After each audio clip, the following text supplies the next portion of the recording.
Good evening, everyone. Welcome back to Talking Reds. Welcome, everyone from YouTube, everyone from Twitch, and everyone tonight from TikTok. Welcome, everyone. If you are brand new on TikTok, please get over to our YouTube, Talking Reds LFC on YouTube. Come over, like this video, subscribe to the channel, and get involved in the chat. So I am going to be joined by Romz shortly. Romz is going to be joining me very, very shortly. Just waiting for him to come in.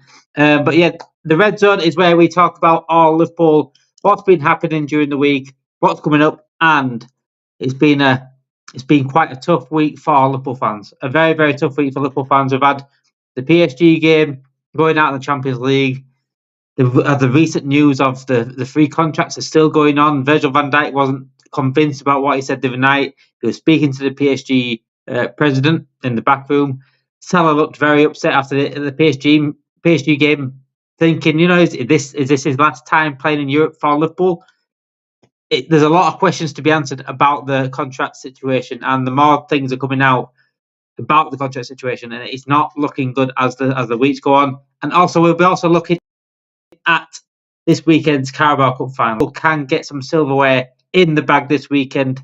Potential to win Arne Slot's first trophy as Liverpool manager, and against a very, very good opponent in Newcastle. However, Liverpool are rightly favourites. So it's been a funny week, guys. It has been a funny week. Not been the best week for Liverpool this week. Certainly a week that we all can reflect on. I think weeks like this can make or break teams, make or break clubs. It has been a tough week. If you are watching, like I said, Romz is joining me live very, very shortly. A week like this can be a good thing as well as a bad thing. Also, it's bad that we've been out of the Champions League, but it's time to reflect as Liverpool fans. Look, we wasn't expected to win trophies this season. We came into the season with nothing but hope for just top four, get a top four, maybe a good run in the Cups, maybe a good run in Champions League. It's a decent season. It's a very, very decent season. Out early in the FA Cup, not good. Carabao Cup final, out pretty early in the Champions League, I'd say, past the group stage, but out the next round, really. And we're going to win the league title. So it is really a very, very successful season. A very, very successful season. No matter what happens until the end of the season, unless we lose that Premier League title, then maybe not. However, winning that Premier League title tells me everything that you need to know about this future, about this club, and what Arne Slot can give us. If Arne Slot is backed right, I think we've seen enough of Arne Slot now. If Arne Slot is backed right this summer, he can win multiple trophies. He can build something here if given the right funding and the right backing. I think he's shown enough for me, guys. Let me know in the comments if you think what you think about Arne Slot's first season. How successful has it been? And did you expect any of this? They're trying to. I've seen in recent days that the media tried to push a different sort of narrative now. They're trying to push a different sort of narrative. Trying to get the comments up.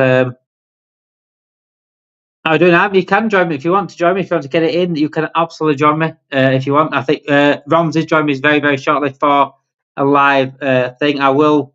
Don't know how to put it on here. I can put it in. I'm going to come on next time, Harm, because I can't get it into our chat. I cannot get the link in our chat, but you can join me in the comments, can't you? A loss here changes the narrative of the season, but people need to understand that a league title and possibly a double in a manager's first season is ridiculous. Could absolutely be on the clock. Absolutely. I mean, the narrative is changing now. The narrative is now, look, it's just one trophy. That's if we lose a Carabao Cup final. So if we lose a Carabao Cup final, then it's just one trophy in the Premier League. But realistically, one trophy wasn't even a thing at the beginning of the season. Every single Liverpool fan, as a Liverpool fan, none of us expected to win trophies this season. We wanted to obviously win next season, and build on something this season. But every other rival fan, the media were running that Liverpool just a top four team. Some were even saying out of the top four. You look at all the content creators across the board, and a lot of rival fans are saying out of the top four, really low down. They're going to struggle without Klopp. Klopp's gone. They're going to fall off. Salah's fallen off. Van Dijk's fallen off. That hasn't been the case. That has not been the case. What's he said? Oh no, yeah. So Ham, let me know tomorrow, and we can get definitely on up for next week. I don't. It's because I'm on my phone. Because I record it on my phone, I can't send you the link without coming off the sheet. Oh, it's Lou. How you doing, Lou? How are we doing? Oh yeah, you have rebranded. Yeah, Beyond the Cup. Yeah, I knew you was on, but I didn't know you'd rebranded to Beyond the Cup. Yeah, I'm absolutely loving that new rebrand. By the way, I thought you might have done because you basically do all Liverpool sort of content. You do football content, but Liverpool mainly. I thought you might have done at some point to rebrand it. Yeah, so it has been a funny week, but I think it's more of a. I'm sort of now I'm not pissed off with the PSG game as much. I sort of reflecting on it and thinking things like this happen for a reason. You know, the games like that happen for a reason, and the reason is it has shown that there is improvements needed. I think that's what it's shown to me with PSG. It's sort of shown our weaknesses a little bit, and therefore giving us a chance to reflect on what we need this coming summer. Arne Slot, I think he sees it clearly. I mean, Arne Slot this season has shown who he trusts and who he doesn't trust. That's what I've noticed this season massively. And the likes of Gravenberch, one thing that got me was last week when we had Southampton in the league, pretty much an easy win, really. I know we came back from 1-0 down, but really on paper, we could have rotated a little bit. But even then, Arne Slot did not rotate. Even in the PSG game midweek, we saw Gravenberch, it was clearly ran into the ground. It's clearly ran into the ground. It's Gravenberch. A few players are. But even then, it didn't rest Gravenberch. Even then. And that tells me he does not trust the players behind those.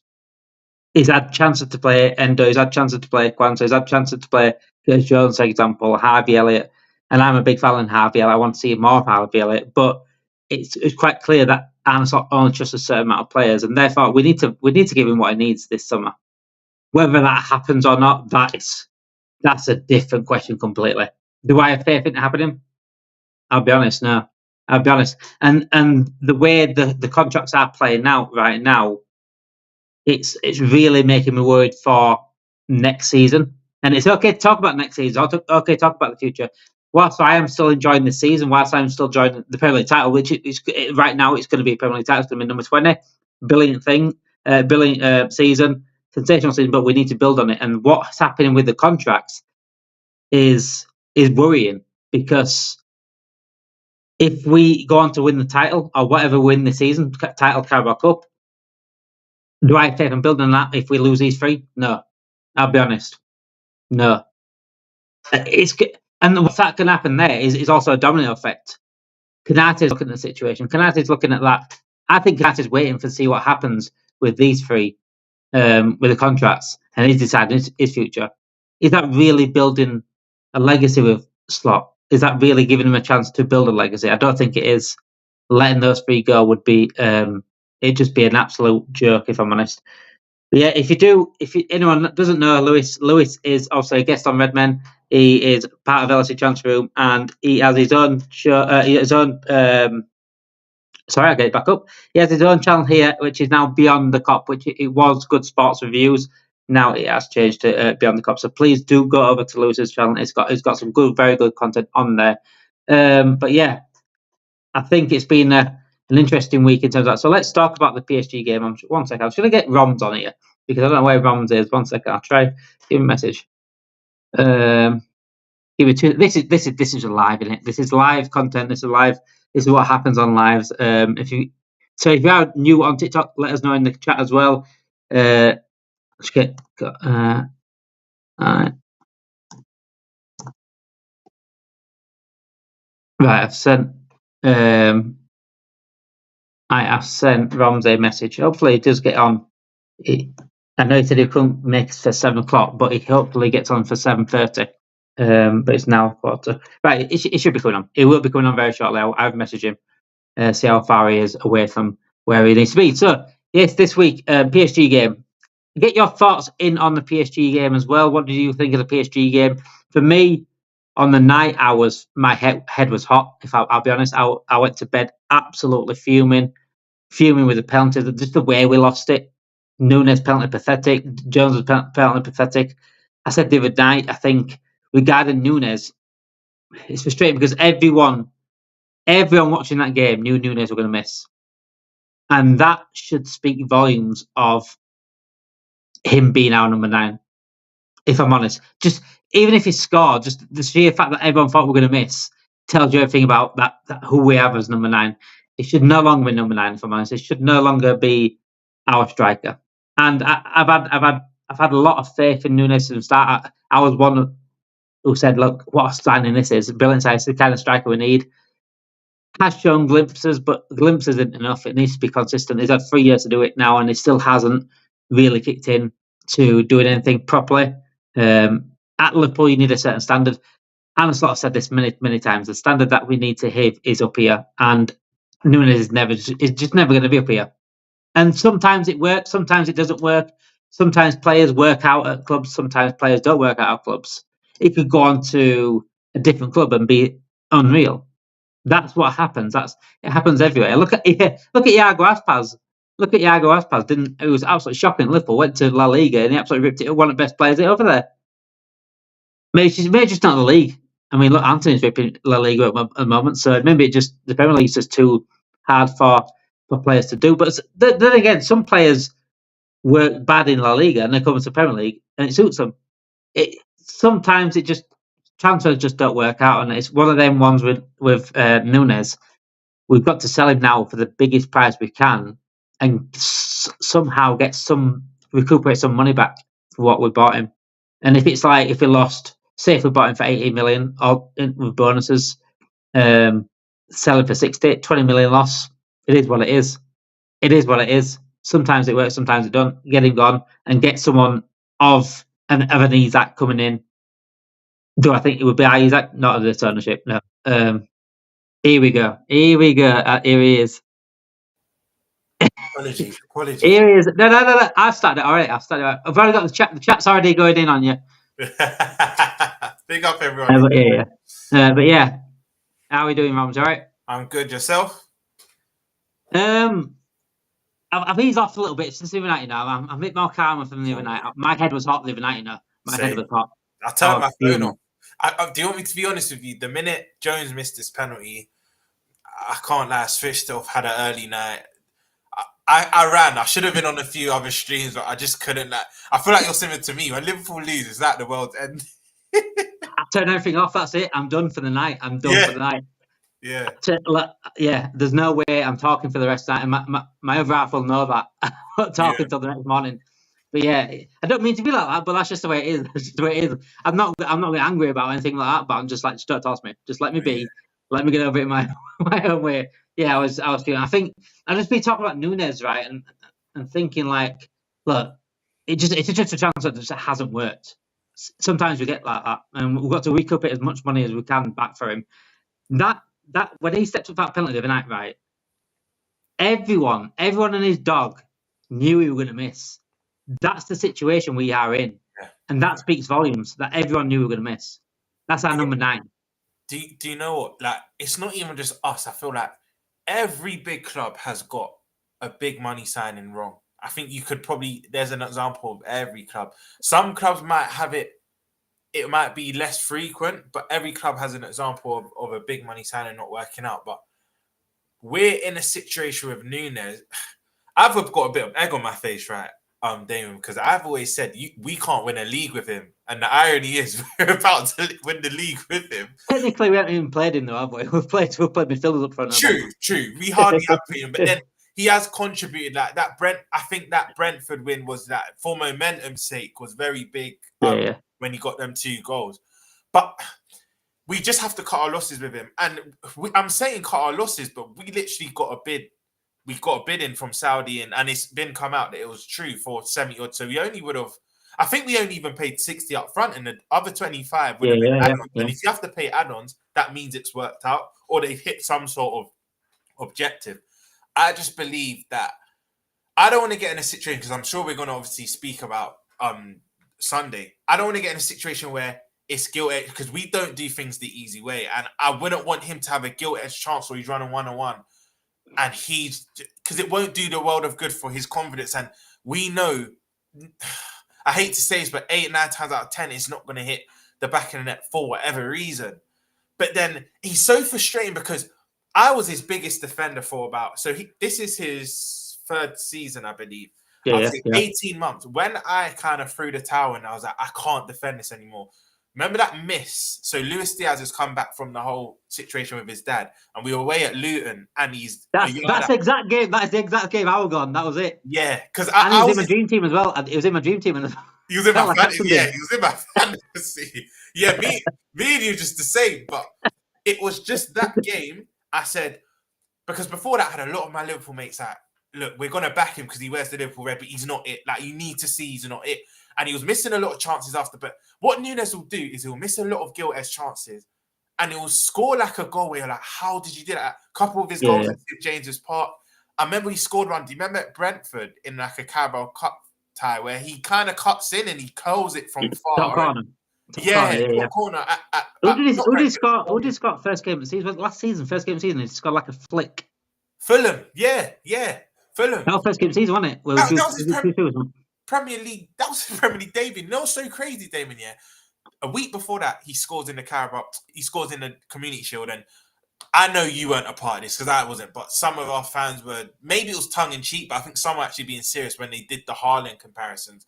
And you always knew he wouldn't necessarily reach that level. But he scores in the Community Shield. Then he scores on his debut in that Fulham game. And what was impressive about that Fulham game is that flick, he tried it about 10 minutes before he scored it, if you remember right. Yeah. And then I was like, there's something in this play. And then even the chip goal against Brentford last season, I remember Michael Owen and Robbie Fowler afterwards come out and said, that was not the right finish to do because it was 0-0, but he just pulled it off, but then he would miss like an open goal. I'm going to say this now, Damon. Yeah, I actually still think he goes on to do well, just not at Liverpool. Somewhere else here, yeah. He just doesn't work out. I've just said that. I've literally just said that, yeah. Some players don't look. I mean, you look at Iago Aspas, absolutely shocking. Fellas went to La Liga and ripped it up. Rip it up, yeah. Yeah. Sometimes it works the other way around. Sometimes they don't work at La Liga and come to the Premier League. It just suits certain leagues, certain managers, certain clubs. It just hasn't worked out. It's as simple as that. It's just not good enough for Liverpool. Yeah. And sometimes you get players I mean, in the past, we've had teams full of those sort of players. Exactly. Luckily, we haven't got teams full of that player. We just got him and then a couple of others that probably need improvement as well. But yeah, PSG game. So to cut you again, Damon, do you know what's crazy about him as well? How do you know? I think he can. Because for a striker, he's not entered his peak yet. I believe he's 25, I believe. Yeah. About that, yeah. 26, 25, 26, he's not near his peak just yet. So his best years are still to come. But I just feel his movement's very good. I always say as a striker, if you're getting in the positions to score consistently, that is a positive. Obviously, you want to finish them. But if you keep getting in the positions to score, that is a massive positive, right? So I can it's about environment. I can see him going maybe Saudi or maybe even at a league. I think Atletico Madrid are linked with him, or maybe the Italian league and doing really well. But we just have to cut losses. It's just not worked here, and it goes like that sometimes. Is what it is, isn't it? Is what it is. Yeah. PSG game though, mate. I mean, I saw lots of. I still say it now, like fans crying about the referee and stuff. Like we just want the better team. PSG was the better team over the both sides. But I'm starting to see a little bit more positive now, as in like. Sometimes we need games like that and moments like that to show you that we do actually need improvements. Yeah. Back when before we bought Van Dijk, there were games where I'm thinking we were fucked up in defence and you say, well, there you go, we need to go buy a defender. Yeah. There you go, we need to go buy a defender. There's games like this now. I've been seeing a lot of this season.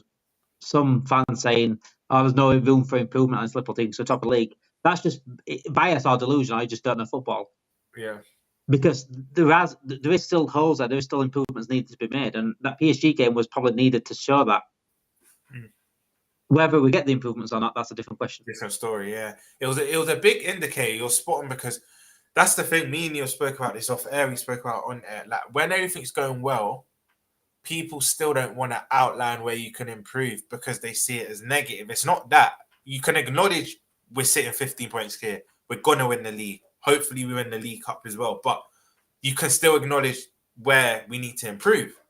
Like both can coexist. You can accept we're doing very well, but we still need to improve. And I just think you're bang on. For me, personally, I don't think for fans like ourselves, me and you are very objective. We already knew we didn't need the PSG game for me and you to know that we needed to improve. However, with eyes. I feel like some fans they needed that game, and I've been saying for ages, Jota's. I think I've told you off air. Jota is my favorite player at Liverpool. Not the best, but everyone has their favorite. Jota's my favorite player, but the irony. I was saying before the season started, actually about 5 games into the season, if he stays fit, when we had our good start, if he stays fit, we'll win the league. He stayed fit, but the irony is he's not had his best seasons because he's predominantly been fit. He's not really got injured this year. And I just think with Jota, the reason why I keep faith in him is because he's one of them players, unlike Núñez. Núñez could score and get his confidence up, but then still miss chances. I truly believe Jota just needs that one big goal, then it'll be like a domino effect. Obviously, I'm praying that he stays injury-free. But I wouldn't have said we need a 9 if Jota could stay fit all season, but he can't. We know this. He's done well this season, but you just have to look at his record. Núñez just isn't it, and you've had to accept it. I've accepted it about 18 months ago now, and I was his biggest defender, Damon. When I tell you, I used to fight our fan base. I fought rivals about it. I fought rivals. Yeah. No, I'm going back rivals, I fought our own fan base because some people just saw it from early, and now I want to say egg on my face because you want to back your own. You know what I mean? At the end of the day, you do want your own to do well. But look, if you look at our actual strikers, Gakpo's coming to the fore because I never thought Gakpo would be this well. Like, even when we signed him, I wasn't too sure. He proved me wrong. But when Salah's not stepped up, he's been the one to step up. But I just think our out-and-out strikers are Jota and Núñez, and one isn't good enough and the other one can't stay fit predominantly. And now he's staying fit. He's just in very bad form. Diaz and Kaiser doesn't play, and Diaz is more of your touchline winger. But again, I've said since his injury a couple of seasons ago, he's very apprehensive. I accept we're never going to get that Diaz back. You might get a flutter of 2-3 games where he's playing very well, but he's almost, I don't want to put him under purple patch, but if I'm being harsh, he kind of is. Like, you see he's got bags of ability, but he won't do it over a sustained period of time. So we do need to strengthen that department. But what I don't want, Damon, is you can't have too much change to your front line. Because I think if we agree as a fan base, I think it's Chiesa and Núñez that are gone. Then you look at Salah, which is, we don't know if he's coming or going. Then you're left with Diaz, Gakpo. There's a lot of talk Diaz is going to sign an extension. Whether that's true or not, I don't know. But Diaz, Gakpo, and Jota are the 3 you would probably say will stay. But then if Jota says, look, I want to leave, that leaves us with 3, possibly 2 forwards. And as much as it's not good to have wholesale changes, I think this summer, have you realized we normally do department by department. So this summer was no one. The previous summer was just a midfield revolution. So 5 midfielders went out and 4 midfielders came in, and they've all done well in their respective. They've all done well within their own right. And then the summer before that, actually that was more like pick and mix. You had it still wasn't a midfielder. We know this, but we had a centre back there. You might have had a striker there. But in fact, we focused on the attack. So last summer... Did we get Núñez the summer before? Was Núñez the summer before? And then you had Diaz and you had Gakpo all within kind of a year's time. So we always focused department... Was that Arthur Miller that season as well? Because we went for too many, didn't we? Yes. We went for too many early on. And then we spent like 80 million on Núñez. And then all of a sudden, we didn't want a midfielder anymore. Because the budget had gone basically the budget had gone on Núñez. Yeah. And all of a sudden we didn't want a midfielder, and then we panicked bought Arthur Miller on loan. No, you're right. We did. This summer we need to do both. Like I think we're all right in the midfield. We need one more. We need a DM. Yeah. Because I think as well as Gravenberch is playing, I still think you'll get more of him playing in at 8. I've got a lot of friends that say leave him where he is because he picks up the ball from the back four and he does. He is a very good ball carrier. However, I still think if we got out that DM, I think Gravenberch's level then goes up to a whole nother level. I do.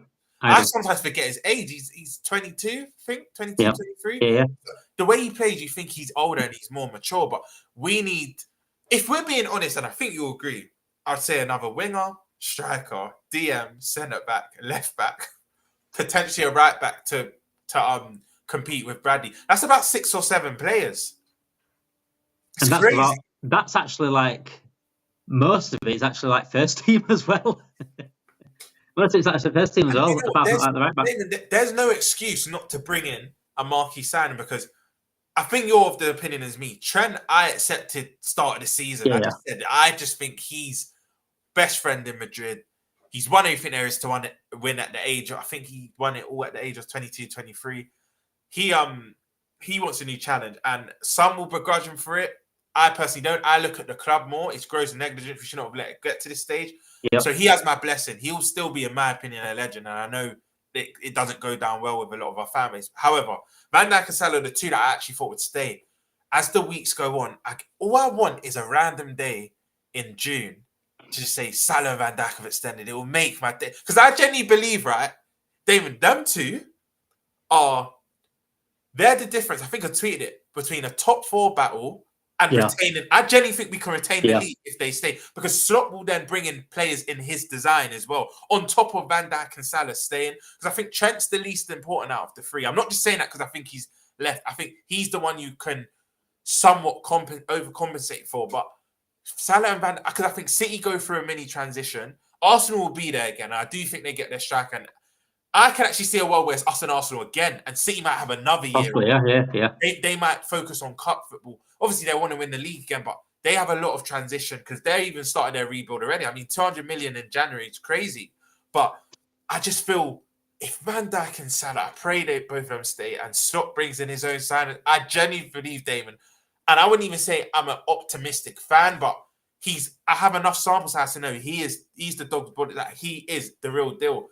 I genuinely think we'll go back to back if the empty sign. But if I'm being honest, the way I've been feeling, and it's not just because of the PSG game, the images with their director and their owner didn't help with Van Dijk. But even before that, Salah's tears as well. Salah's tears after the game. Yeah, and Salah even said something today, or in an interview that's come out today or yesterday. Hopefully, everyone speaks about my selfies. Hopefully, I can take my last ever one with the Premier League last day of the season. It's not really things you want to hear, but I just think I woke up Monday morning, start of your week, and I just said to myself, I have to be honest. I hope I'm wrong.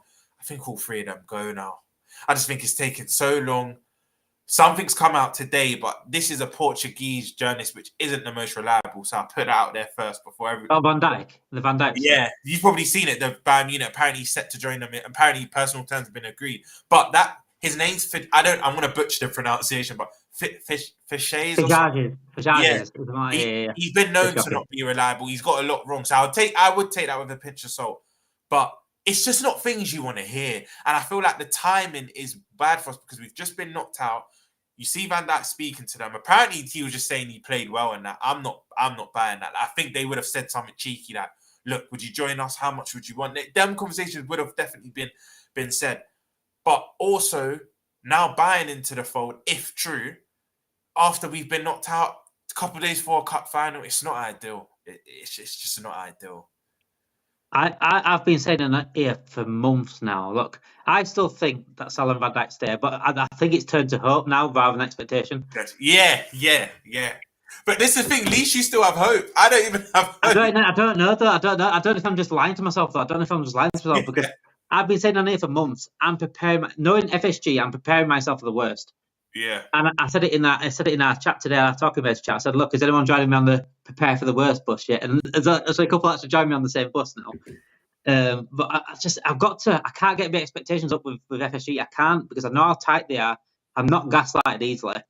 A lot of this fan base is gaslighted easily, and they will. And if you're shocked, if these 3 go and I see anyone shocked, I will call them the fuck out, because if you are shocked, you have either ignored what's going on here at this club, or you have just been so deluded about how they run these things. This shouldn't be a shock. These 3 going shouldn't be a shock for free, because that's how we've accepted this club is run. Yeah. With shoestrings, with holding back, with not paying enough on certain things. And I can't get excited for Isak, because we're not going to pay for Isak. We're not going to pay for it. If we're humming and ahhing over 5 million for fucking Lavia, we're not going to pay for Isak. You know what? This is maybe when I'm a bit optimistic. The only way that happens, Damon, and it's kind of like we're going 1 step forwards, 2 steps backwards. If Van Dijk and Salah do go, we've got to get him. We have to, because we can offer him what he wants. Well, if Trent, Salah, and Van Dijk all leave, that's in between let's just round it up to about 1 million free in wages. But my friend made a very good point to me a couple of days ago, and this is where you're probably right. You still need money to go and buy Isaac. We're not getting money for any of them because they're all leaving on a free. So we would literally maybe have to get money for a Chiesa. We won't get much for because we've hardly played him, so his resale value's gone down. Do you know what's so mad? This sounds so crazy, but Nunes is our asset because we're sell to buy, but Nunes is our asset to actually buy someone because he's looking like the only player that we're gonna that sums up FSG, FSG's ownership. We have to rely on Nunes to get us some money. Crazy. It's wow, crazy. Well, I wonder if his value's gone down since January. Do you know what? I think Jota's a bit of an asset as well, but again, I don't think we can get more than 40 million for him, and that's roughly what I think we paid 35. What about Diaz? Because I don't think Diaz is going to get any better. I don't think Diaz is going to get any better though. I agree. I don't think Slot likes him. I don't. Not as a winger. Yeah, as a fault. Because I even think Sunday will probably speak on Sunday. I think Sunday Gakpo comes back into the fold. It might be for him, and then Diaz starts because against high lines, that's where his better performances has come. The Madrid game, actually, no, I don't know if he started false nine Madrid, but I know Leverkusen is the game that sticks out. Yeah. There's another game he did very well. It might have been irony. It might have been Newcastle at home. Then he goes on to the left when I think Gakpo came on, or Jota came on. Sorry, but I just believe that if we can, cool. I think the only way we get Isaac is because Diaz and his dad are hellbent on Barca. I didn't really like him always saying Barca's his dream. He would love to be for Barca. I mean, we're in a season. We're going for a title. You don't need to keep reiterating that. Last season and this season, it's not ideal, but I think if we was to sell a Diaz and Diaz and a Nunes, I think for the both of them, we could probably get between about 70 to 90 million, especially if Saudi coming for Nunes, we could probably get over 100 million because Saudi don't care. They just want to boost the image of their league. If we was to get about 120 million... Is someone going to tell him? We don't. Nunes is not going to... We need someone to not tell them. We need to get him off the... Do you know what I mean? But if we was to get... I say... If Saudi get Nunes, I think they bid the same that they bidded in January. And if Barca somehow conjure up some money, because I think their stadium's nearly paid off, but Diaz only wants Barca from what we read. If they was to conjure up some money, and let's say we get about between 100 million and 150 million for the both of them, and then with potentially Salah, Van Dijk and Trent all leaving, we can afford Isaac because you would have the 150 million, and then Diaz and Nunes aren't on big wages, I don't think anyway, but the other three are. Then we would have to, but we're kind of going one step forward to go 4 steps backwards because you're literally selling your 3 world-class players. A good winger, let's be honest. I was on the Anthony Gordon train. I wanted Diaz gone in the summer personally because of what you just said. I can't see him getting any better. But I agree with you. If I'm doing all this merry-go-round stuff, you're right. We're not going to get him unless mad things happen. But I don't. But then we say this, Damon, and let me ask you something quickly. I know we're casting back to 2 summers ago now. No, yeah, 1 summer ago now. No, 2 summers. But do you believe we actually bidded for that Caicedo? Do you think it was true? Because one of my mates said something to me. If you don't have personal terms agreed and you're not even sure if the player wants to come, maybe was it just we just did it for the sake of it? Did we actually have that 150 million? Let's say there's a world where he did agree personal terms with us. Would we actually have then paid that? I think a lot of people say it's PR, people say it's not PR. I think it was done purposefully to show that we are willing to back Klopp, even though we wasn't doing. We are willing to back Klopp, and it worked. It worked because it had people thinking, "Oh, FSG are willing to give up the money," when they knew full well he'd already agreed with Chelsea. Yeah, they knew Chelsea done the hard work since January. They've done all the hard work. They pretty much signed for Chelsea, and we did a last minute thing, like a cocky thing, like we have got the money. We've always, the thing is, Romz, right? We've always got the money. It's just whether FSG sanction it. We are one of the richest clubs in the world. We look at the money we make constantly. This war chest is technically there. It's just never sanctioned to do. Especially winning the league as well. We're gonna get even. We didn't spend last summer at all. Most summers we spend what we sell. Do you know what? Right, we will spend this summer. We'll sell and spend, but and all of the journalists have come out and said this will be a big summer for Liverpool. It has to be. It's only Liverpool. I can't say the football club actually. Let me say FSG.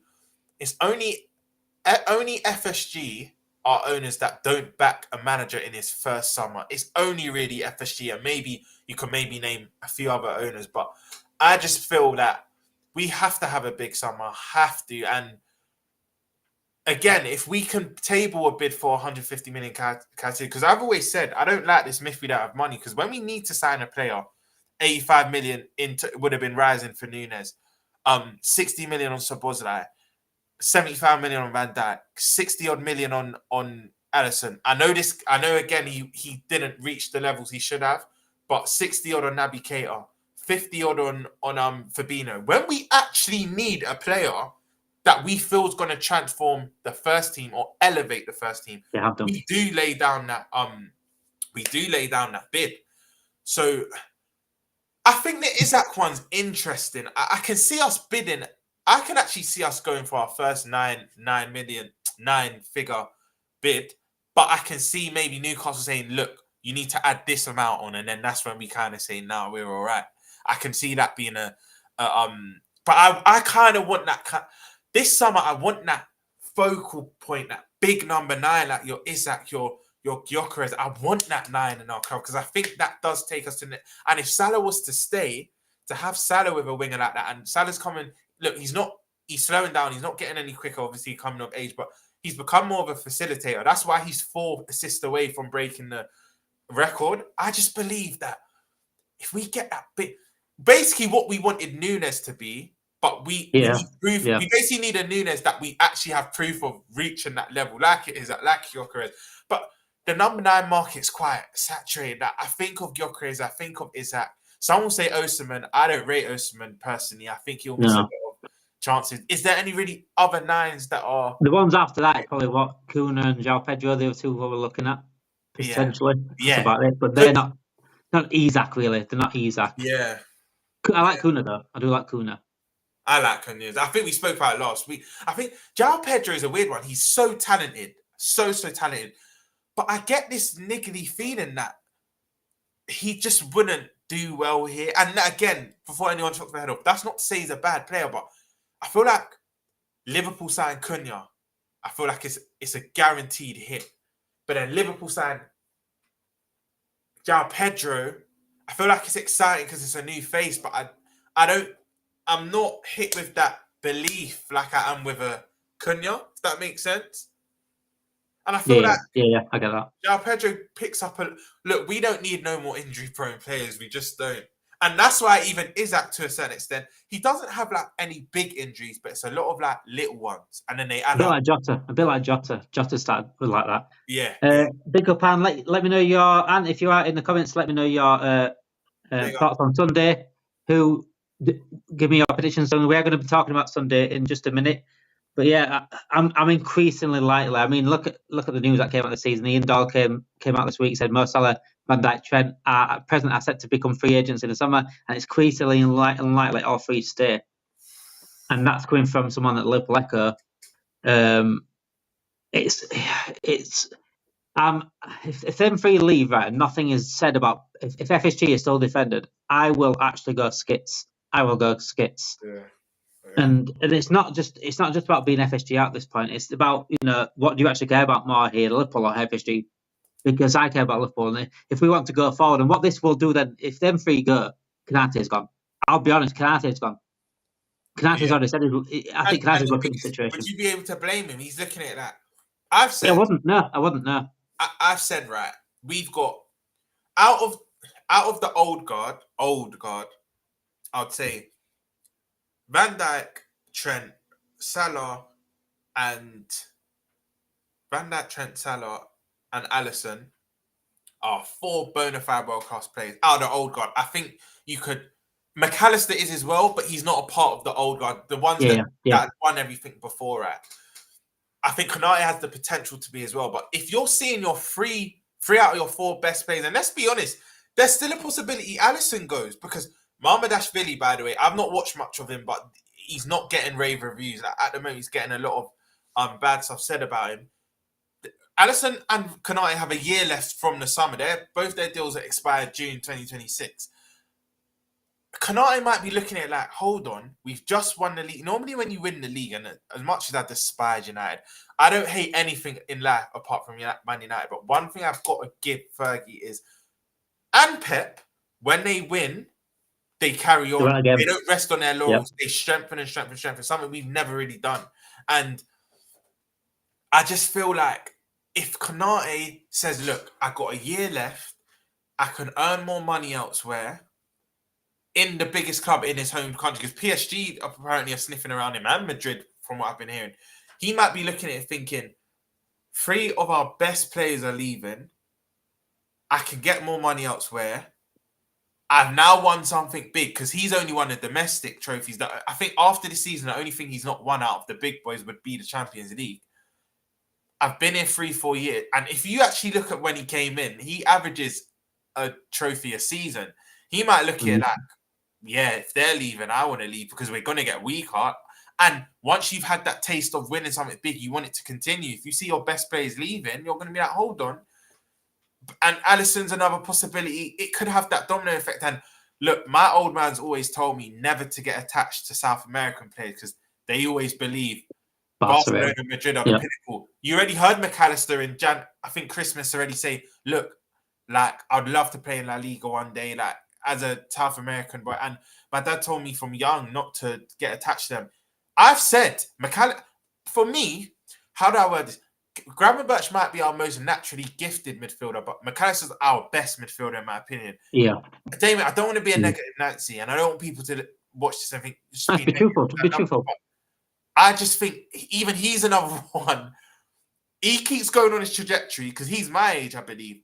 So, again... But thing is, we'll get a healthy amount for him, because especially he bought 35 million. I think he signed a 5-year deal. He'll have 3 years left from this summer anyway. So we're all right that's one player we're all right with. But again, if he sees the best, it's not even just Konate. It's give me a domino effect. And you said about Fergie did it, and Pep Guardiola's done it. Pep Guardiola actually had an interview with Rio Ferdinand. Rio Ferdinand asked him the question, how do you keep going again? How do you go again? He says, well, you just keep improving the squad and you keep freshening it. You keep it fresh. You keep freshening it up. But that's what we didn't do. And and these people that defend the club, right, to the extent where they can't criticise anything they do, they say, well, look at the midfielders we bought. But we bought them all in one summer because we went 3-4 years without one. Because we neglected, yeah. So we threw seasons away. We had to do 3 summers' work in one summer. It shouldn't be like that. It shouldn't be and all the midfielders left as well, so we had no choice but to do that. Yeah, as well. Exactly. Our hand was full, because let's say, look, Klopp wanted to extend Milner and Henderson, and he wanted to give them another year deal, right? Ox was always going to leave because he's injury prone. Who else left that? Out of the midfield, it was Milner, Ox, Henderson, Fab Henderson. Yeah, Fab and Henderson, right? They were all aging. Bar Keita, but again, Keita couldn't stay fit. If you look at all those midfielders, they were all... I need to pick the words carefully here. They were all not really beneficial to our team, because you had a Fabinho that was regressing. You had a Henderson... regressing the word, yeah. Ox that was injury prone. You had a Naby Keita that just didn't... There was a player there, similar to Nunes, but he just never really lived up to that. And you've seen, once he's left, I think he went to a German team, and then they even released him now. I don't even know if he might even be a free agent as we speak. But... I want to look this up now. Did he go to Wolfsburg? Yeah, was it Wolfsburg or Werder Bremen? One of them. I know it was a green German team.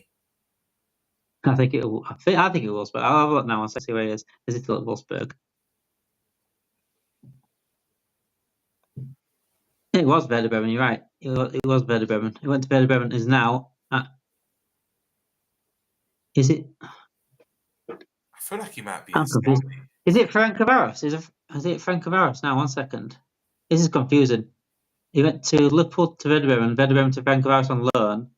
I was back at Werder Bremen. He came back off. He was on loan to Vancouver, so it was an Hungarian side. Yeah. And then he's back on his loan. He's back at Werder Bremen.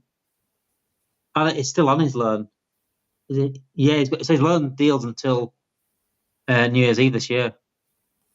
See, that's crazy. To Vancouver. That's a weird loan because he must have gone. He's gone in January. So he went in January. So it's like a season-long. It's like a year-long loan, but it's over the course of 2 seasons. Yeah. Do you know what's crazy though, Damon? Which this is what will always give us faith with Liverpool. Like you said, one of the biggest clubs in the world. Despite everything we said, gross negligence, but best players within a couple months of their contract, having windows where we're having to rectify things in windows that we should have done in past windows, we're still competing. And once upon a time, you could only say we're doing that because of Klopp. Because let's be honest, FSG hit the jackpot with a world-class manager that could work under the constraints of FSG. Not a lot of managers can. But then we've brought in a manager that can do the same. Has taken us to a league in his debut season. Yeah. That's what does give me confidence. Even when we look down and out, we find a way. Even under the Benitez era, whatnot, when our teams were nowhere near as good as our Klopp teams. They were good. They were damn good, but they were more pragmatic. We did things the more not aesthetically pleasing way. Still won a Champions League. Got to the 07 final against that Milan team, which the irony is we played better than them in that final compared to the 2005. Yeah, we had a better team as well, didn't we? So we had a better team. Exactly. And then a couple of years after that, I believe, title run, I think Chelsea knocked us out in the semi-final. Then they went on to play United. Then the year after that, we challenged and only losing 1 game, but then draws lost us that league. I think it was like 8 draws at Anfield. That should never be happening in a Premier League season. Like, we always still find a way. The only time in recent years that we've not found a way to even compete was under the Rodgers /Dalglish/Hodgson era.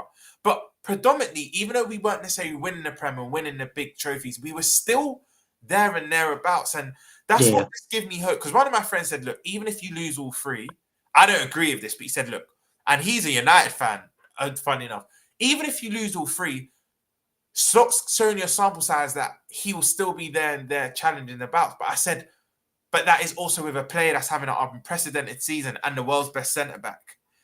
I don't know if he can replicate it again. We're yet to see.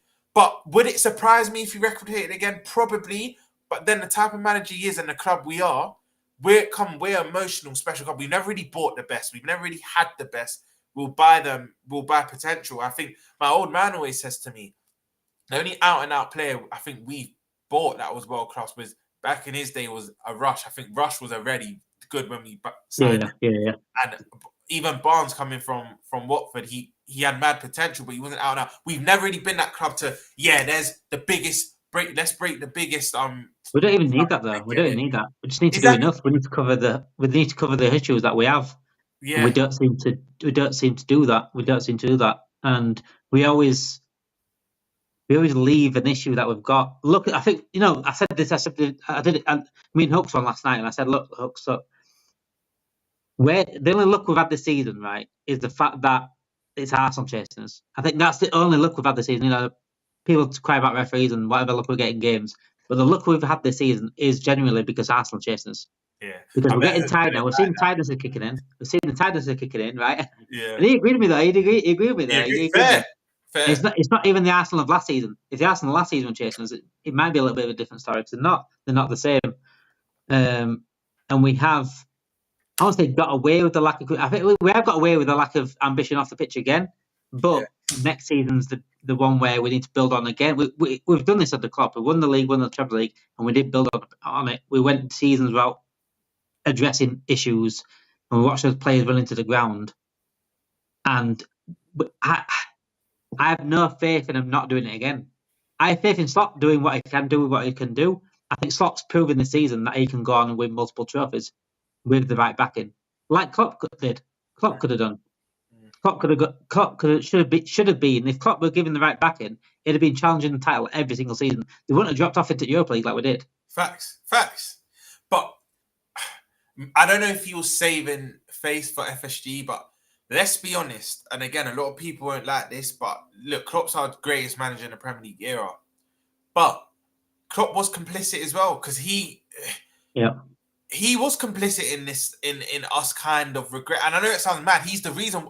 So cool. When I say he was complicit in us regressing, he got us to where he got us because of he's a bloody good manager. But he would then say we don't need a midfielder, and then he comes out and says, you know what? I think the fans were right. You know what I mean?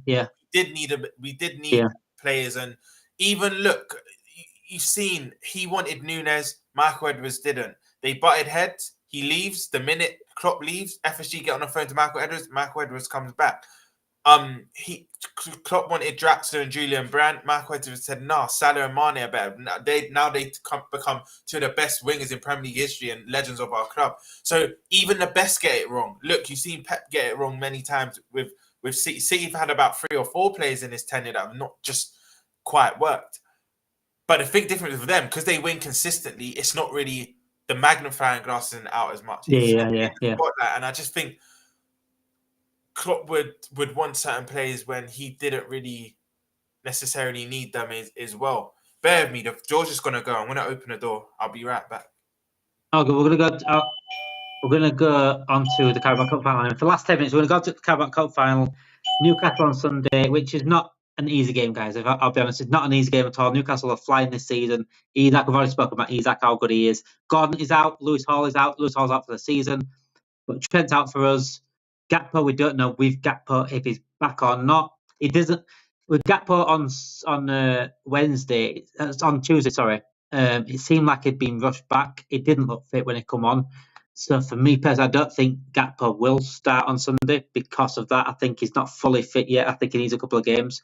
But he's got international break coming up. Hopefully he doesn't go with Netherlands. I'm hoping Gakpo doesn't go with Holland. I don't know if he will or not. But hopefully he doesn't get enough game time over there because I was just saying, look, Gakpo doesn't seem fully fit against PSG when he came on. It looked like we rushed him back a little bit on Tuesday. Trent's out, Lewis Hall's out, Gordon's out for Newcastle. Tough game, though. It's a tough game. Can't lie. Damon, I saw a stat today. In the 21st century, so these are just finals we've won, not finals we've lost. In the 21st century, we've only won 3. So the finals that we've only won 3 of them within 90 minutes. Let me name you some of the sides that have taken us. So majority of the time we've gone to penalties or extra time, but let me name you some of the sides that have taken us to extra time. Cardiff, Alaves. I think it was Birmingham in the Champions League. Middlesbrough do it. I'm sure Middlesbrough did it. Yeah, Middlesbrough as well when we beat them on penalties. Like it's I think I read it was only Arsenal in 2001, United in 2003, and Tottenham Champions League final 2019. They're the only 3 finals in the 21st century that we've won in normal time. We just do things the hard way. And I'll say now, I'll give you my prediction. I do think we lift the trophy. You'll see Van Dijk's armpits. You'll see him lifting the trophy. That is my opinion. However, it's not going to be in 90 minutes. His armpits. That's a statement. That you'll see his armpits. No, it's like a joke me and my mates have. Like if you show armpits, it means you lift something. Obviously, that's the motion. But man. I just believe we do win. I genuinely believe that. Listen, they are bloody tough, and I actually believe on paper, I think they've got one of, if not the best midfield in the world. Not world, sorry, in the league. Sorry, world, not world. In the league. I think when Joe Linton, Tonali, and Bruno Guimaraes together are in sync, they're bloody good. And you saw that in our 3-3 draw. Even when we beat them, it's always tough. Like it's never just a comfortable win. You could say bar this season, but they had no Isak, and I believe they didn't have someone else. But obviously, not taking anything away from us. And they had a couple of one-on-ones, didn't they, when we beat them? Not long back. Exactly, and if Isak if it was Isak, he probably scored him. Honest. His record is 4-5 in playing us. But the irony is he's never scored. Actually, until this season, he never before this season he hadn't really scored at St James, but he always scored it. His 2 appearances at Anfield, 2 appearances, 2 goals, and then he gets 2 goals. Or was it a goal or 2 in the 3-3 draw? I think it was 2. Was it 3? Right, I think he got 1. I think he got 1. I know he got the sensational one where he kind of blindsided Van Dijk and then put it high. But 3-3, there we go. I can't click it. It's not letting me click it. Never mind. I think he got one, but if he got two, then yeah. It is one player that has troubled Van Dijk, and it's very rare players trouble Van Dijk. Oh, he's gone anyway. There's very rare players trouble Van Dijk, and Alexander-Arnold has been one of those players that has troubled Van Dijk. Hence the reason why so many players, so many teams, so many fans want him. I think he's absolutely suit Liverpool down to the ground. But yeah, it's that midfield, and our midfield's looking tight as well. Right, scenario. I want to know what your reaction to this would be. You said about penalties. You said about it could go to penalties, and how many times we've gone to penalties. I know what you're going to say. I know you know what I'm going to say. I know you know what I'm going to say. Before you ask the question, is it something you probably would have done against PSG? Penalties. It's 2-2 penalties, and Núñez stepping up. What's your reaction? Oh, actually, I didn't think you'd ask me that. I thought you were all right. Go on. I thought you were going to ask me Alisson or Kelleher. So that's actually a new question. So you're saying it's level on penalties? 2-2, and Núñez is stepping up for the third penalty. What's your reaction to that? I probably assume that he's just missed. Is the TV off? Is the TV off before he even takes it? I'll probably shut my eyes and just wait for the reaction of the stadium or the commentary. I couldn't I'll imagine. probably just keep my eyes. I don't think Slot would dare. You know, it's like once bitten, twice shy sort of thing. He's been burnt once. Curtis Jones' penalty was actually in the corner. It was just a very good. To be fair, even Núñez, both penalty misses were right in the corner. Damon and Romz just got a big wingspan, and he's quite a tall keeper, right? But I just believe that he shouldn't. I think Curtis Jones, nothing really phases him. I don't know if you've watched the Jurgen Klopp documentary, but he was saying how he knew he would make it, and his teachers are saying, have a plan B. You know, you probably know someone that was very talented. You always get that teacher to say, look, you could get an injury, have a plan B. He's like, no, I'm going to be a footballer. I actually need to finish off watching the documentary. I haven't watched the last episode, but Curtis Jones seemed, this is why I would always back him, and I feel like he divides opinion within our fan base. He needs to release the ball a bit quicker, and there was a period under Klopp where he was actually releasing it quicker, but I think he believes he's better than what he is, and that's not to say he's a bad player, because I've defended him since the day he's landed, but he has got a strong mentality. I feel like he's got thick skin. I feel like if he steps up to take a penalty at Wembley and he scores it, I think that was a one-off for him. Núñez is a confidence-ridden player, and I wouldn't have him look, because he's going to have to make changes, and this is why in cup finals you need to be careful with the changes you make, because all of our subs that come off, McAllister's a penalty taker, Szoboszlai takes penalties for his nation. If you actually look at our team, Salah, Szoboszlai, McAllister, I feel like I'm forgetting other players. I know Jota's taken a few for Portugal, and Wolves he did. I can't believe those two went off. I can't believe those two went off at all. Especially Szoboszlai, not for penalties. And he was pissed that he went off, and that's the thing with Szoboszlai, that he's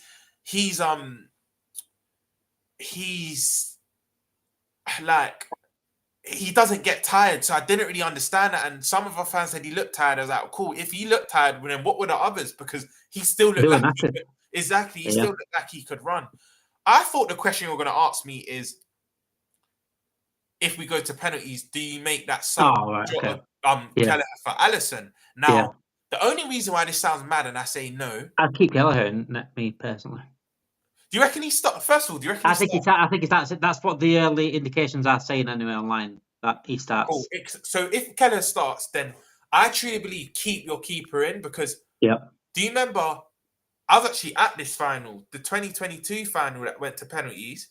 Chelsea, Kepa comes on for Mendy, where sometimes when you're already in goal, you have a feel of the game. Then Kepa missed their penalty. I feel like you shouldn't make subs for penalties. So I was literally going to say to you, if Alisson starts, do you put in Kelleher on, even though he's won us trophies? For me, it's still no, because I feel like the keeper that's played the majority of the game, they have the better feel for the game, even though I don't think Alisson's won us a penalty shootout yet. Maybe I do have faith in both of them. They are both quality keepers. It's just Yeah, they're both quality, but I think at penalties, I think it is actually the sample size will show you. Kelleher's won about 3 or 4 shootouts in all competitions. I can't remember one that Alisson had, because I even remember Super Cup.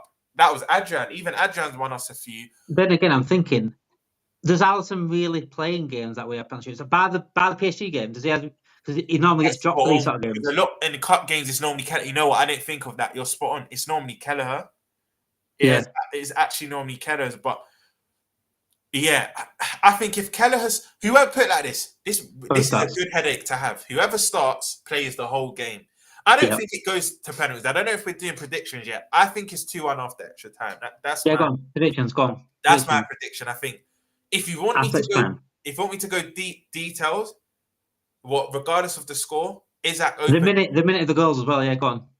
I'll even give you the minutes. I'll give you a rough indication. I think Isaac in 26 minutes. I think it will be pending a VAR. Wembley, we get worried, then it'll just be pandemonium with the Geordies. I think he opens the account. I'm gonna go Salah for his first open play goal in the final, because he's only scored 1 goal in the final, and it essentially won us the Champions League. Yeah. But I can see Salah actually. A lot's been said about him in the PSG game, and rightly so. I feel like you want your best players to rise, but I feel like this is one final. I can feel it. He's gonna react. So Salah gets us back into. I think they go in the second half 1-0 up. It's gonna be a nervy day. I can see it, and I think Salah will equalise around the 70th. I think second half will be an onslaught. Eddie Howe starts to do what he does against Arsenal, where he starts to concede possession. He'll be a bit more pragmatic, and I think we eventually break it down. I can see like I visualize a 1-2 with maybe a McAllister or a Szoboszlai, and he just kind of side foots one around Pope or the Bradford or whoever starts. So I think is that minute 26, Salah minute 72, 73. Then I'm going Van Dijk again. I'm going to say Virgil. I think he wins it from the second half of extra time, and it's another late. How we kind of beat Chelsea. Yeah. But only difference is Newcastle scoring normal time. I think we win this 2-1 because when I look back at it, I wasn't old enough to remember the Carling Cup against United in 2003. I think Gerrard scores a long-range shot. I was old enough to remember that. And my old man always tells me the 2001 final of Michael Owen, where he scores 2 within added time, they battered us pillar to post that game. Even Spurs, if you're going to go like attacking-wise, they were probably the better team when we beat them Champions League final, but we just had the know-how, heritage. I'll be honest, once we beat Barca 4-0 and Spurs beat Ajax, I knew we would win it. I know you shouldn't be that arrogant, but it's Spurs. There's no way we would lose the Champions League final to Spurs. I would have been more frightened if it was Ajax, because they've actually won 4 of them, and they've 3 or 4 of them, and they've got heritage. But I just feel, for once, I want an easy final, but I feel like it won't be Liverpool unless we do it the hard way. Because again, even in that Spurs win, I think they had more possession. They were kind of controlling the game a bit more. And I actually like that approach from Klopp, because everyone always associates Klopp with gung-ho and whatnot, and rightfully so. But that game showed a bit of pragmatism. We actually conceded a lot of possession, and there was times we had a low block that Champions League final. But yeah, I think is that minute 26, Salah minute 72, Van Dijk, let me go minute 116. I think we have 4 minutes plus added time to hold on. Then Liverpool win their 11th Carabao Cup. That's how I think it will go, but it won't be easy, man. It won't. I had a similar story in my head. I think 2-1 extra time as well. I had a similar story. Now thinking, I was sort of going on the lines of Van Dijk, but now you've said it, I don't. Just that Van Dijk header from a corner. Just that pepper in the goal, and just a moment of lapse not marking him. Maybe Konate, if Konate plays. Maybe Konate. I was thinking of Konate before I said Van Dijk, and he's not scored in a while. So no, and they'll be heavily looking at Van Dijk on those corners, and they'll forget Konate. Yeah. But I'm thinking who's going to score in the game. I think Liverpool go 1-0 up. And I think Newcastle equalise. Quite similar times to yours, if I'm honest. I think Liverpool go 1-0 up, thinking that's it. But I think Newcastle will push on and get a goal. And you think Liverpool will be knocked back, and they just don't get knocked back too easily. So yeah, you think we take the lead? I think we take the lead and then get knocked back, and then bounce back from that. But yeah, all I know is it's going to be a final to remember. Two very good fan bases, right? Two very, very good atmospheric fan bases. I think Wembley's going to be bouncing. I think Wembley's going to be bouncing. I think Newcastle haven't won a cup for 70 years. I think it was. That's 70 years. Scares me because do you know the round? Do you know the round number? I think they'll say 1955. It's 2025. Multiple, even the years at multiple times, and it's 70 years. I don't like to hear all them things. So it makes me think, let me destiny. It's destiny. Yeah. So I think it's going to be a terrific fan. Whatever happens, me and Romz are both back in Liverpool. Let me know in the comments if you are watching live, if you're watching recorded. Get your comments in and let me know in the comments what you think it's going to be. 2-1 Liverpool extra time. That's both mine and Rom's predictions on that game. Thank you everyone for joining us. Let's hope we can go win 20. Let's hope we can go win the Carabao Cup final. But next season's certainly a chance to build upon. Do we build upon, or do we take some back steps? That's the question that will be answered in the summer. Thank you for watching. Have a great night. Have a great weekend. Hope it ends on a Liverpool win.